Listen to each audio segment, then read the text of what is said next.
Bien, buenas tardes y muy bienvenidos a todos a este webinar.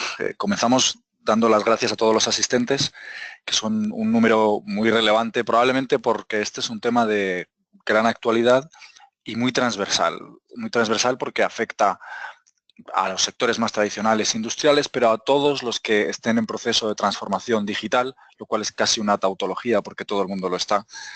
Y justifica que hoy estemos en este webinar representantes de diversas fuentes del equipo de Derecho y Tecnología de Cuatro Casas.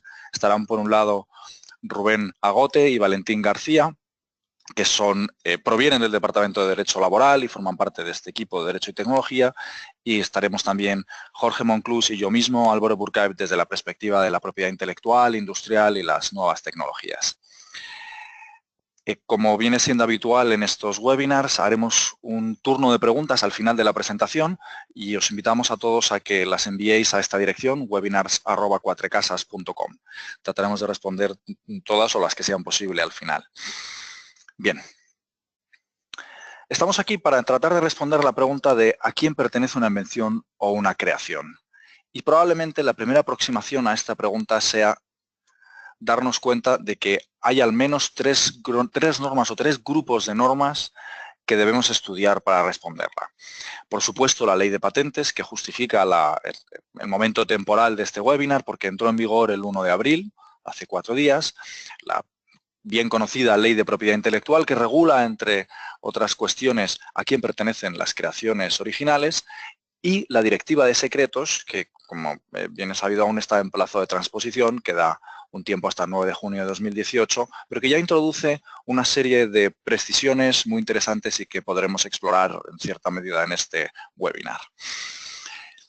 Bien, para saber qué ley o qué grupo normativo conviene aplicar, quizá convenga hacer una pequeña introducción de cuál es el objeto protegido o regulado en cada una de ellas. En el primer caso, en la ley de patentes, hablaremos de invenciones. Invenciones en el sentido de regla técnica para solucionar un problema técnico. No hay que confundir invenciones con el objeto o derecho protegido resultante, que es la patente.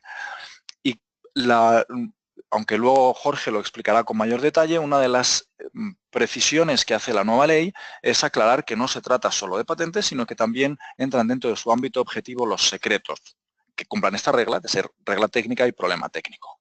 Acudiremos a la ley de propiedad intelectual, en cambio, cuando hablaremos de creaciones originales, literarias, artísticas o científicas. Y, por supuesto, estudiaremos los matices que introduce la directiva de secretos cuando tratemos de hablar de información comercial o industrial que no sea generalmente conocida, que tenga un valor comercial y que tenga precisamente ese valor como consecuencia de unas medidas razonables que se hayan adoptado para mantenerla secreta. Pero esto no son compartimentos estancos. Los derechos que protegen cada una de estas normas son perfectamente compatibles entre sí y bastará un ejemplo para advertirlo. El software. El software es, de entrada y desde el momento de su creación, una obra protegida por la propiedad intelectual, se protege como una obra literaria. Al mismo tiempo, y casi por definición, el código fuente de un programa de ordenador se preserva como un secreto muy valioso de su desarrollador y podría ser, en ciertos casos, una invención protegible si es que es una invención que se implementa a través de un sistema informático.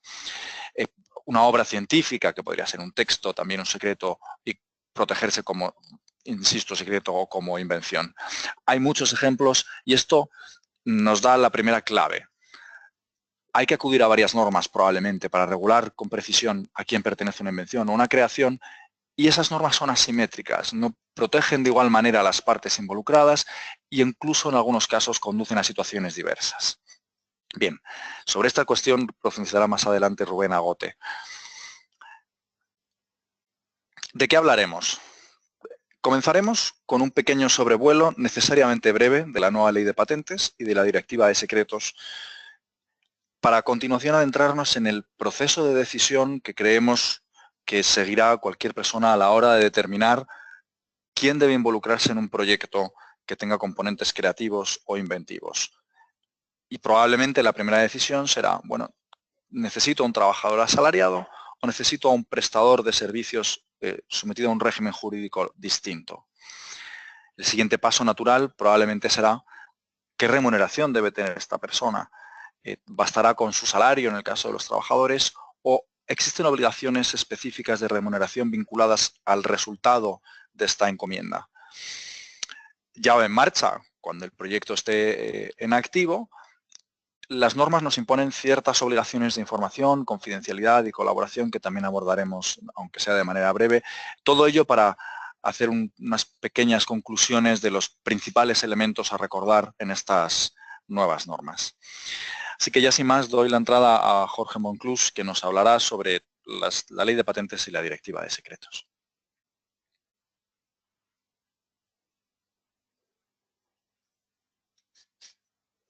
Muchas gracias, Álvaro. Pues bien, voy a pasar a comentar brevemente las principales novedades que nos encontramos derivadas de la nueva Ley de Patentes, que, como bien comentabas, entró en vigor este pasado 1 de abril, también junto con su reglamento de desarrollo, publicado el mismo 1 de abril en el BOE. Los objetivos, básicamente, de esta norma fue la transposición al ordenamiento jurídico español de varias directivas comunitarias que estaban pendientes de incorporar a nuestro ordenamiento, y también se trata de fortalecer el sistema español de patentes. Para ello, lo que se ha hecho es crear un procedimiento único de concesión de las patentes con examen previo por parte de la Oficina Española de Patentes y Marcas. En este examen previo, lo que se analiza es si la solicitud cumple los dos requisitos que establece la ley, el requisito de la novedad y la actividad inventiva. Hasta ahora, hasta el pasado 1 de abril, podía solicitarse una patente sin examen previo, y lo que hacía la oficina era concederla. Lo que pasa es que esas patentes eran más débiles y en la práctica eran cuestionadas en la vía judicial. Con este nuevo procedimiento también se ha logrado o se busca acelerar el procedimiento de concesión, y se establece un régimen de oposición por parte de terceros a la patente una vez que haya sido concedida, no durante el periodo de concesión. Pues bien, el principal punto que nos ocupa también como una buena novedad en el ámbito de la nueva Ley de Patentes es el régimen de las invenciones laborales. De hecho, ya no se denominan como tal invenciones laborales en la ley, sino que se amplía la regulación a las invenciones creadas no solo en el marco de la relación laboral, sino también a la de los prestadores de servicios. A grandes rasgos, la regla general que continúa siendo la misma: pertenecen al empresario aquellas invenciones realizadas por el empleado, o en este caso también por el prestador de servicios, realizadas durante la vigencia de su contrato y que sean fruto de la actividad de investigación, bien implícita o explícita, que constituya el objeto de su contrato. Es decir, que el inventor, el investigador, haya sido contratado para este fin, para lograr esta invención. En estos casos, el autor de la invención no tendrá un derecho a una remuneración suplementaria, salvo, y aquí es la precisión, que su aportación personal a la invención y además la importancia de la misma excedan de manera evidente, eso es lo que dice la norma, del contenido explícito o implícito de su contrato. Por otro lado, nos encontramos con las denominadas invenciones asumibles por el empresario. Estas solo afectan a los trabajadores, es importante matizarlo, no a los prestadores de servicios, que, como comentábamos, se amplía la regulación. Estas invenciones asumibles son aquellas que se encuentran fuera del ámbito del contrato con el empleado, pero que están relacionadas con su actividad profesional y además en las que para su obtención hubiese influido predominantemente medios o conocimientos de la empresa. En este tipo de invenciones, el empresario tiene la facultad de poder asumir la titularidad de esta invención. Y en dicho caso, en caso de que el empresario asuma la titularidad, el empleado tendrá derecho a una compensación económica justa, este es el término concreto que incluye la ley, y para fijar esta compensación deberán tenerse en cuenta la importancia industrial y comercial del invento, así como el valor de los medios o conocimientos facilitados por la empresa y las aportaciones que realice el empleado en dicha invención. Esta compensación podrá consistir en una participación en los beneficios que obtenga la empresa por bien la explotación o la cesión de los derechos de esa invención. Respecto a los plazos en los que el trabajador debe informar a la empresa de su invención, es donde encontramos una de las principales novedades. A grandes rasgos, el empleado debe informar al empresario en el plazo de 1 mes desde la conclusión de la invención de que realmente ha realizado esta invención en el marco del contrato que desarrolla. Y lo que es muy importante señalar es que en caso de que no realice esta notificación dentro del plazo establecido, el empleado pierde todos los derechos que le otorga la ley. De hecho, este plazo se aplica siempre, tanto en las invenciones titularidad directa del empresario que veíamos ahora, como también las asumibles que estábamos comentando antes.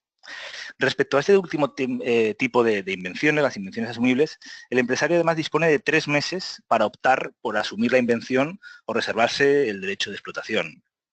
Si asume la invención, el empresario deberá registrar la invención en lo que denomina la ley un plazo razonable.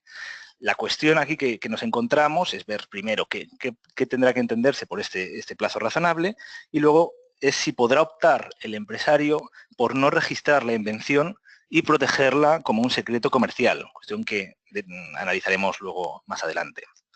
Y ya por último, para finalizar este apartado, una cuestión muy relevante es que la nueva ley de patentes establece, como ya también lo recogía la ley anterior, que será nula toda renuncia anticipada de derechos que realice el empleado. De ahí la importancia que las cláusulas de los contratos y de las normativas internas de que se adecúen a la normativa que está vigente en cada momento. Terminaré mi exposición simplemente dando un par de apuntes de la nueva directiva de secretos comerciales.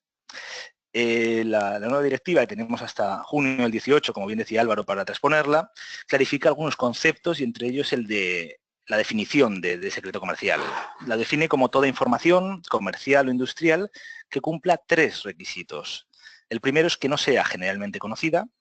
El segundo es que tenga un valor comercial precisamente por su carácter secreto. Y el tercero es que haya sido objeto de medidas razonables para mantenerla secreta.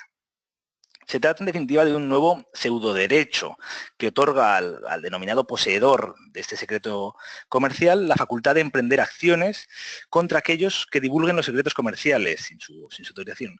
Pero no solo contra aquellos que los divulguen, sino también contra aquellos que tengan un aprovechamiento de estos secretos, por ejemplo, pues un competidor.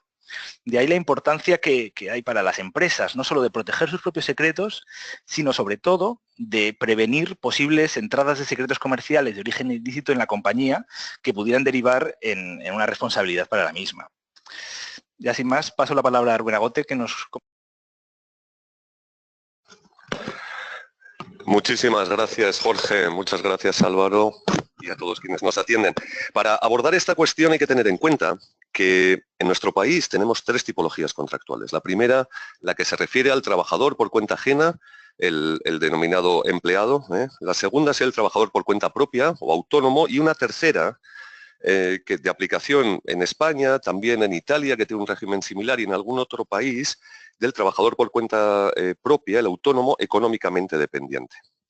Lo que acontece ahora es que, derivado de la irrupción de las nuevas tecnologías, de la digitalización y de la desmaterialización, es enormemente complejo la diferenciación entre un régimen y en otro, toda vez que los 3 aspectos fundamentales que delimitan la concurrencia de una u otra relación, que son, junto con la libertad, la remuneración, la dependencia y la ajenidad, se difuminan de la misma manera que se difumina la materia.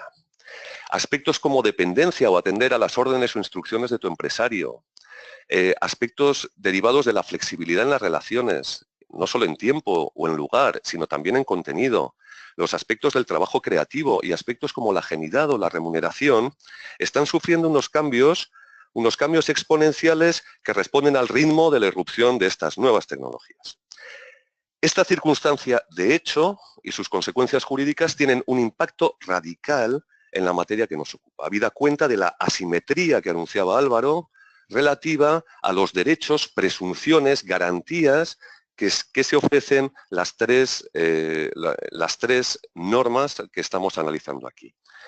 Las invenciones laborales, que establecen determinadas presunciones y atribuciones, unas disponibles y otras no disponibles, bien se trate de trabajador o prestación de servicio, o las que se refieren a los derechos de propiedad intelectual, que esta vez tan solo las atribuyen a aquellos que pueden considerarse trabajadores por cuenta ajena, o la directiva de secretos o la configuración de qué es un secreto y, por ejemplo, su enlace en lo que sería un empleado por cuenta ajena propia y su obligación de confidencialidad, hace que entre las 3 relaciones que estamos abordando y las 3 consecuencias que puedan tener, se nos abran un enorme elenco de dudas y un enorme elenco de factores que suponen un gran reto jurídico a la hora de tener un mínimo de claridad en la expectativa de los derechos que podemos entender propiedad de la empresa como consecuencia de la prestación de servicios de nuestros empleados o de nuestros prestadores. Por este motivo, hay una cuestión clave y es la definición del objeto del contrato en cualquiera de estas relaciones. El objeto del contrato, la definición y el detalle acerca de para qué presta servicios un individuo, cuál es la finalidad de esta prestación, pues se evidencia fundamental. Pero no solo una definición originaria de alguien que comienza a prestar sus servicios, sino su administración y la adaptación del objeto del contrato a todas aquellas variaciones que todos sabemos que van concurriendo en las relaciones inalagmáticas recurrentes. La vida cambia, las relaciones cambian, las obligaciones cambian y la adaptación de este objeto a la evolución de los servicios contratados al prestador es crítica. Junto con esta redacción del objeto, también es crítico y fundamental el establecimiento de un imprescindible protocolo de regulación de todas las cuestiones críticas que tengan que ver con esta materia. Protocolo que no solo engloba el contrato y sus adaptaciones, sino también que contiene las instrucciones, la acreditación de las actividades, la acreditación del trabajo en equipo o no trabajo en equipo y la asignación de derechos en uno u otro sentido. Tanto en lo que se refiere al objeto como en lo que se refieren a los medios que proporciona la empresa para la realización de la prestación del servicio. La acreditación de qué medios han dado, de qué medios son propios, de qué medios son ajenos, de hasta qué punto un medio ajeno es utilizado dentro del ejercicio del contrato o fuera de él, y su administración a través del mencionado protocolo deviene absolutamente fundamental para poder tener claridad acerca de la expectativa de derecho que esto nos puede dar. Pero el entorno, la complejidad del entorno no termina ahí, no termina solo con la digitalización y por lo tanto la difuminación en la diferencia entre una relación por cuenta propia y una relación por cuenta ajena, sino que se acrecienta con la irrupción de nuevas formas de prestación de servicios, algunas de ellas de difícil o de inexistente amparo legal, como por ejemplo la de los becarios, o como por ejemplo la de los altos directivos, y muy especialmente en este momento de explosión tecnológica y referido a una de las, digamos, actividades esenciales para su éxito, que son las startups.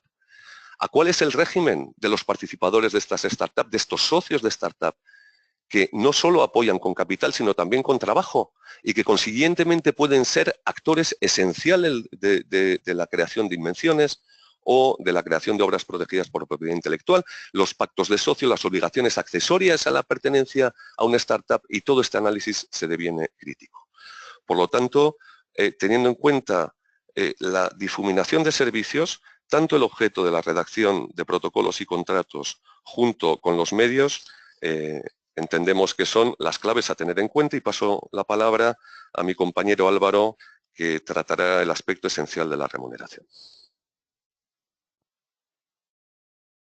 Muchas gracias, Rubén, y muchas gracias, Jorge, por la explicación que servirá de antesala muy buena para abordar un tema que siempre es espinoso y de difícil resolución, que es ¿cómo se remunera esta aportación creativa de los trabajadores? Y aquí me ceñiré al caso de los trabajadores. La primera inclinación es pensar que el salario debe remunerar de manera adecuada el objeto del contrato de trabajo y que serán solo situaciones excepcionales las que justifiquen algún tipo de remuneración adicional. Y probablemente esta aproximación sea muy razonable. Pero nos encontramos en las normas con tres supuestos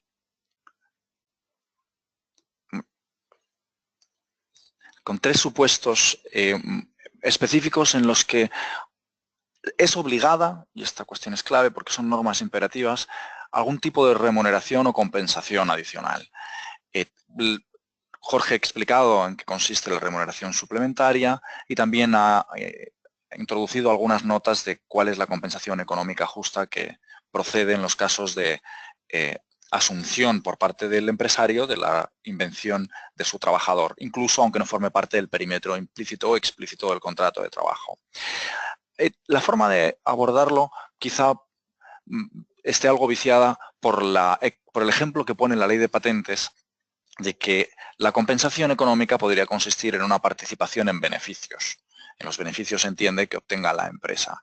Esto podría funcionar en un caso concreto de la compensación económica justa del artículo 17 que mencionaba Jorge, pero quizá no termine de encajar bien con los otros dos, la remuneración suplementaria y el último, el gran olvidado, que es la revisión de remuneración no equitativa que procede en los casos de propiedad intelectual, que está pensado para otros supuestos, pero hay ya una consolidada doctrina del Tribunal Supremo que lo aplica también a las relaciones laborales. ¿Qué significa esto? Que si el resultado de la explotación económica, en este caso, de una creación intelectual, tuviera una manifiesta desproporción o mostrara una manifiesta desproporción entre lo que percibe o percibió el autor en un tanto alzado, que es en definitiva su salario, y lo que obtiene por esa creación el empleador, y quizá estos criterios también nos valgan para la remuneración suplementaria, en el primer caso de las patentes, en tal caso, el trabajador tendrá derecho a una remuneración suplementaria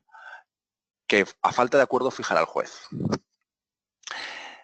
Y claro, los laboralistas que estén conectados se preguntarán, ¿y estas remuneraciones o compensaciones adicionales al salario que hemos fijado en este equilibrio de prestaciones al momento inicial de la relación, qué naturaleza tiene? Y quién mejor que Valentín García para contárnoslo. Muchas gracias, Álvaro. Y es cierto que es un terreno. Muchas gracias, Álvaro. Pues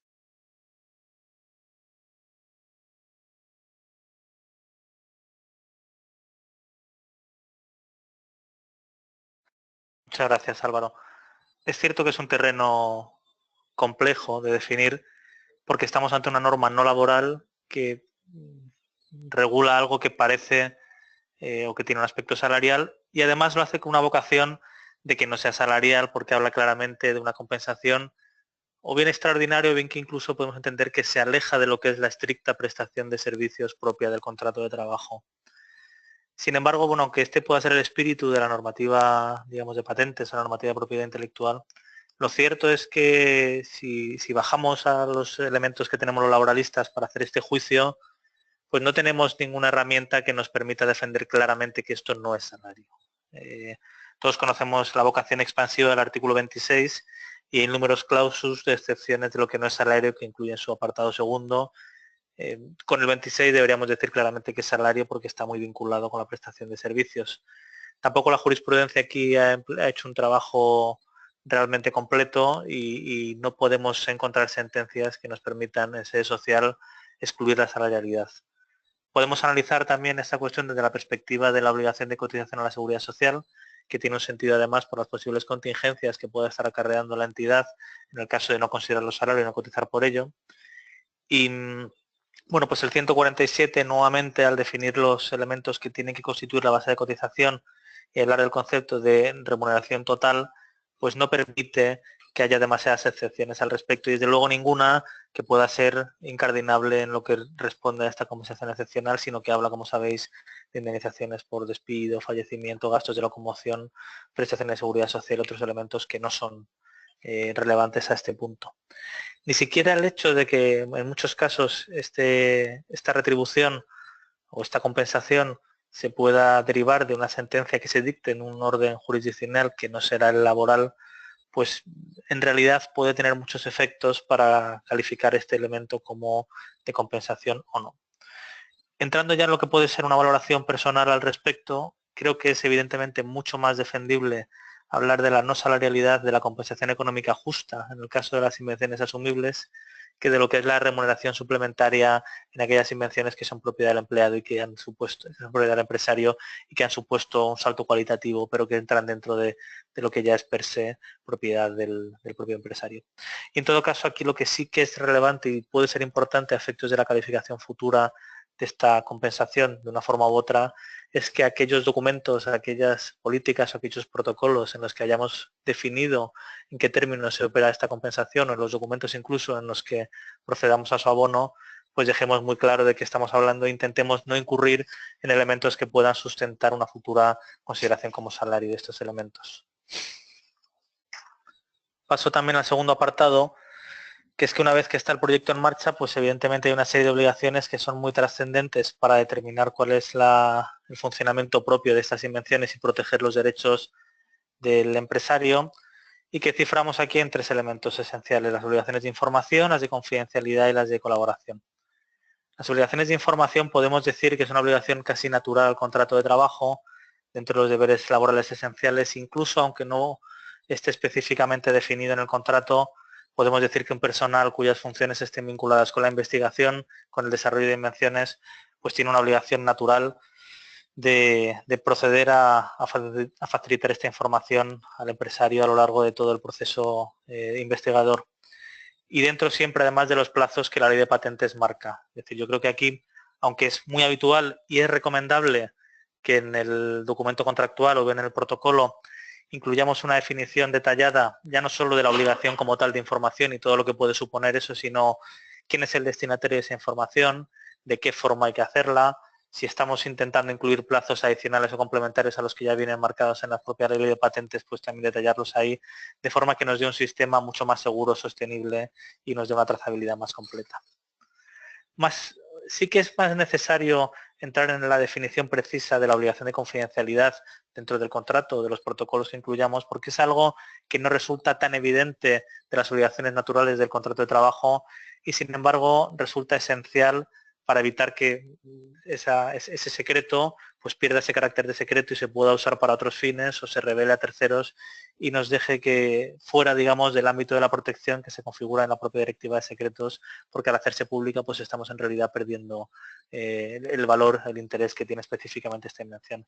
Por lo tanto, aquí sí que hay un trabajo en los documentos muy relevante para la definición de esta obligación y, en el mismo sentido, en el deber de colaboración continuo que existe en el marco de toda la actividad inventiva y que el empresario además pues tiene que tener un cauce natural ya definido previamente para poder dar recorrido a las necesidades del propio inventor.